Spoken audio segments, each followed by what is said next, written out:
I would probably say I used to be a person that didn't care too much about laundry.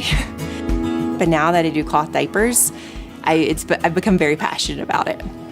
I went on to the cloth diaper Facebook group that I'm in. I looked to see what other people were recommending for washing machines. The thing that I kept seeing people post was Speed Queen, Speed Queen, Speed Queen. And then I discovered that Speed Queen changed the way they're making their washing machines. So I stayed up until 1 o'clock in the morning watching YouTube videos of washing machines. Kept watching between two different videos, the Speed Queen and another brand, and he said, let's just stick out with the order. The Speed Queen seems very quiet, so we'll give it a try. I've never been so excited to do a load of diaper laundry.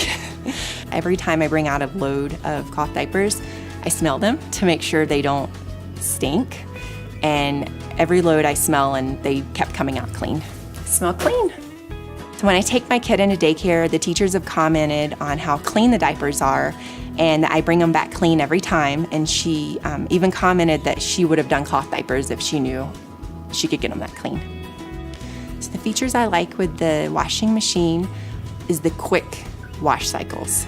It's also gentle in the clothes. Going back to watching those videos late at night, we kept coming back to, well, of course you're not gonna get a stain out if you don't put the right detergent in or if you don't do the right pre-treatment. I want everyone to love the Speed Queen as much as I do, and when I see anything negative, I always comment on how it can clean poopy and pee diapers. And if it can do that, it can clean most anything.